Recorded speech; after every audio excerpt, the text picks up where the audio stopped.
তাদের বাবা মেয়ের খাবার রেডি, তারা খেতে বসে গেছে।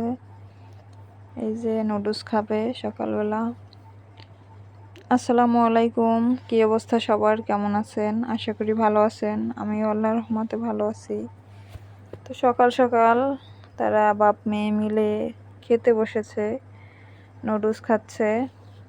তো আমার মেয়েটা কোনো খাবারই তেমন খায় না, নুডলসটাই একটু পছন্দ করে, তাও অতটা বেশি খায় না, পেট ভরে খায় না। তো ওর বাবা ওকে খাইয়ে দিচ্ছিল, তারপর বলতেছে একাই খাবে হাত দিয়ে। তো সকালে নুডলস খেয়েই যাবে বাজারে, ওয়ার্কশপে। তো মোটর সাইকেল কালকে সার্ভিসিং করিয়ে আনছে, তো এখন আবার সমস্যা দেখা দিছে। তো সেই কারণেই তাড়াহুড়ো করে যাচ্ছে বাজারে ঠিক করানোর জন্য। মোটর সাইকেলের ওই অবস্থা, তার মেজাজ খারাপ হয়ে গেছে, রাগ উঠে গেছে গায়ে। বলতেছে যে মজুরি টাকা নিছে, তারপরে মোটরসাইকেলের সমস্যা কেন দেখা দিবে। তো সকালে ঘুম থেকে উঠেই নাস্তা কোনো রকম খেয়েই যাচ্ছে বাজারে। মোটরসাইকেলের সামনের চাকায় সমস্যা, তো ওইটাই ঠিক করাতে যাবে।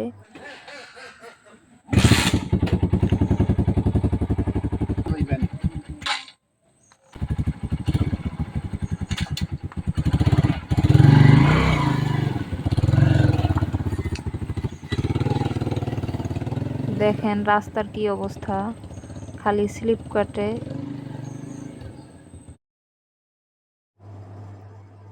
এদিকে আমার আম্মাজান দেখেন শুয়ে শুয়ে কি করছে, খুশিতে একদম শুয়ে পড়ছে। আমার হাতে বিস্কুট দেখে সে একদম খুশিতে শুয়ে শুয়ে হাসতেছে। তো এগুলো দেখেন অতটা পছন্দ করে না, দৈনিক একটা খাওয়াই। এটা হচ্ছে মনি বিস্কুট। বিস্কুটটা কিনছিলাম, ভাবছিলাম সে খাবে, কিন্তু না, সে খাচ্ছেই না। হাতে নিয়ে সে 1 ঘন্টা বসে থাকতে পারে, তাও একটা কামড় দিবে না বিস্কুটে। আমার জোর করেই খাওয়াতে হয়, তার বিস্কুট পেয়ে কোনো খাওয়ার আগ্রহই নাই। এই যে দেখেন 2 হাত দিয়ে চেপে ধরে আছে, এভাবেই থাকবে, খাবেই না। দেখেন বিস্কুটের কালারটা চকলেট কালার। এই বিস্কুটটা হচ্ছে বাচ্চাদের জন্য খুবই উপকারী। এখানে কিছু ভিটামিন আছে বিস্কুটের ভিতরে, একটা ঔষধ জাতীয়। বিস্কুটটার মধ্যে হচ্ছে বিভিন্ন ধরনের ভিটামিন অ্যাড করা, যার কারণে বাচ্চাদের ভিটামিনের ঘাটতি পূরণ হবে। তো তার জন্যই আনা। দেখেন অবস্থা, একা একা কতগুলো সিঁড়ি বেয়ে উঠে গেছে। ওর একটু ভয়ও লাগে না, এখানে উঠে এখন আমাকে ডাকতেছে, বলতেছে মা উঠ। উঠবো সেটা বলতে পারে না, বলতেছে উঠ। কিভাবে একা একা দেখেন বসে বসে উঠতেছে। আমার শ্বশুর বাড়ির সিঁড়ি হচ্ছে এর থেকে ছোট, তো সেখানে একলাই উঠে যেতে পারে। এটা হচ্ছে বড় বড় সিঁড়ির তাকগুলো, তো যার কারণে উঠতে কষ্ট হচ্ছে। দেখেন উপরে একদম অন্ধকার, তারপরও সে উঠতেছে। আমি নিচে ডাকি, সে নিচে আসবে না। দেখেন আবার উঠতেছে উপরে, ভয় দেখাইতেছি বাও, তাও আসে না। দেখছেন কতগুলো সিঁড়ি বেয়ে একলা উঠে গেছে। এইটুকু বয়সে আমি যতগুলো বাচ্চা দেখছি, তো এরকমের করে সিঁড়ি বেতে দেখি না কাউকে। এদিক দিয়ে দেখেন ভাত আমাদের হয়ে গেছে রান্না। তো কি কি রান্না হবে আজকে চলুন দেখি। এখানে হচ্ছে করলা ভাজি করা হবে, তারপরে লাউ চিংড়ি মাছ,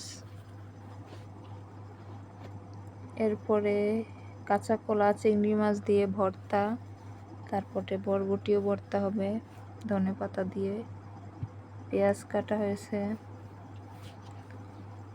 পাঙ্গাস মাছ ভিজানো হয়েছে এখানে। তো আজকে এগুলোই রান্না বান্না হবে। বন্ধুরা, ভিডিওটি কেমন লাগলো অবশ্যই কমেন্ট করে জানাবেন। এদিকে দেখেন মেয়ের জন্য মালটা কেটে নিয়েছি, মালটার রস বের করে তারপর ওকে দিব খেতে। মালটাগুলো হচ্ছে দেশি মালটা, এখন যেটা সচরাচর পাওয়া যায় সব সময়, তো ওইগুলাই। দেখেন কি সুন্দর একটা কালার, অনেক মিষ্টি মালটা। তো সিজনাল ফল যখন যেটা পাওয়া যায় সেটাই মেয়েকে খাওয়ানোর চেষ্টা করি। তো মেয়ে কিছুটা খায়, আবার না খেয়ে থাকে, খেতে চায় না, তেমন রুচিই নেই মেয়ের মুখে, সবসময় এমন মেয়েটা।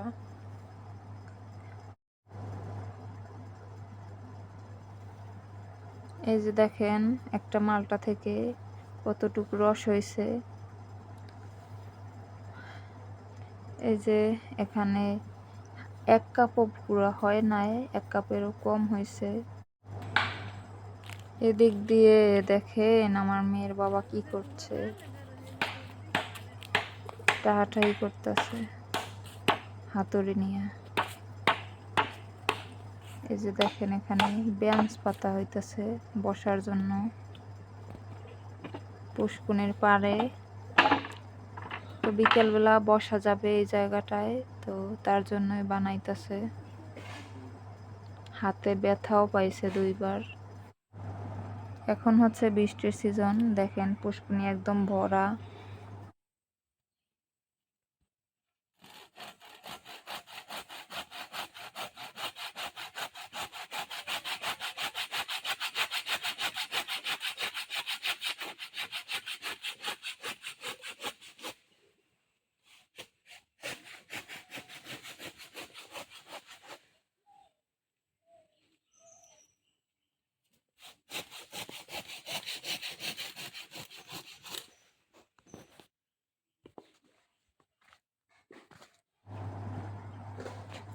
একটা জিনিস দেখেন, এই যে এখানে হচ্ছে প্রচুর মশা, তার জন্য দেখেন কয়েল নিয়ে আসছে। তা মশা এখন আর মনে হয় কামড় দেয় না। এইখানে হচ্ছে অনেকগুলো ডাল বের হয়েছিল, তো সবগুলোই কেটে নিয়েছে। এখানে একদম জঙ্গল হয়েছিল। চলেন দেখি আমার হাজবেন্ডের বেঞ্চ কিভাবে বানানো হলো।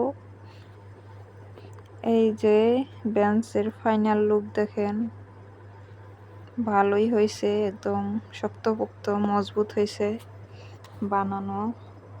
আমি যতটা ভাবছিলাম তার চেয়েও বেশি হয়েছে। তো ভাবছিলাম যে 1 ঘন্টায় হয়ে যাবে, কিন্তু তার চেয়েও বেশি সময় লাগছে এই বেঞ্চ বানাতে। একা একা বানিয়েছে।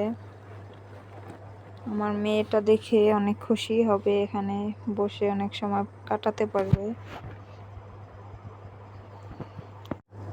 বন্ধুরা, ভিডিওটি যদি ভালো লেগে থাকে আমার চ্যানেলটি সাবস্ক্রাইব করে আমার চ্যানেলের পাশেই থাকবেন। ধন্যবাদ সবাইকে। আজকের মতো বিদায় নিচ্ছি।